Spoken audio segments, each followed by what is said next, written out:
Hello అండి. నేను మీ నాగలక్ష్మి. నేను ఇవాళ గులాబ్ జామ్ చేస్తున్నానండి. మా పిల్లలిద్దరు ఇవాళ ఇంట్లో ఉన్నారు. నిన్నటి వీడియో అండి ఇది. ఇంట్లో ఉన్నారు కదా అని చెప్పేసి నేను గులాబ్ జామ్ చేశాను. ఒక గ్లాసు పిండి తీసుకున్నాను. అందుకనే ఒక గ్లాసు షుగర్, ఒక గ్లాసు వాటర్ తీసుకొని ఫస్ట్ పాకాన్ని స్టవ్ మీద పెట్టాను. ఈలోపు పాకం వచ్చేలోపు పిండి కలుపుకుందామని చెప్పేసి పిండి కలిపాను. పాకం వచ్చేలోపు పిండి కలిపి ఒక 5 మినిట్స్ నేను పిండిని బాక్స్లో పెట్టి మూత వేసాను అనమాట. అప్పుడు పిండి బాగా నాని గులాబ్ జాములు మెత్తగా ఉంటాయి అనేసి.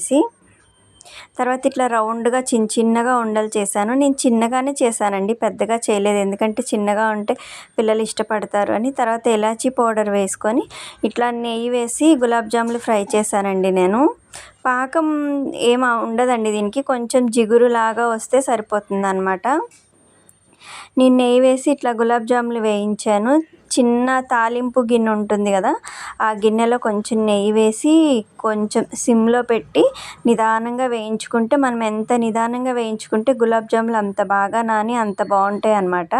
అందుకని నేను చిన్న గిన్నెలో కొంచెంగా నెయ్యి వేసి ఇట్లా వేయించాను. మళ్ళీ ఎక్కువ నెయ్యి వేస్తే ఆ నెయ్యి తర్వాత వేస్ట్ అవుతుంది కదా అనేసి కొద్దిగా ఎంత అయితే సరిపోతుందో అంత నెయ్యి వేసి ఇట్లా ఫ్రై చేశాను అనమాట. చాలా బాగా వచ్చినాయి గులాబ్ జాములు అయితే. ఇట్లా మొత్తం ఫ్రై చేసేసాను. పక్కన నేను బాదం పప్పు కొంచెం కట్ చేసి పెట్టానండి. ఎందుకంటే పాకంలో నాని బాదం పప్పు గులాబ్ జామ్ తింటే పిల్లలు చాలా ఇష్టంగా తింటారు, ప్లస్ బాగుంటుంది కూడా.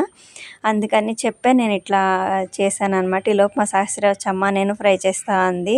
సరే చెయ్యమ్మా అంటే తను కొన్ని ఫ్రై చేసింది. కట్ చేసిన బాదంని కూడా నేను ఇట్లా పాకంలో వేసేసానండి. గులాబ్ జాములతో పాటు నాని పాకం పట్టి చాలా బాగుంటాయి అన్నమాట. అందుకని వేసేసాను. తర్వాత ఇలా బౌల్స్లో పెట్టి నేను పిల్లలకి ఇచ్చానండి. తిని చాలా బాగున్నాయి అని చెప్పారు. వీడియో నచ్చితే లైక్ చేయండి అండ్ సబ్స్క్రైబ్ చేయండి.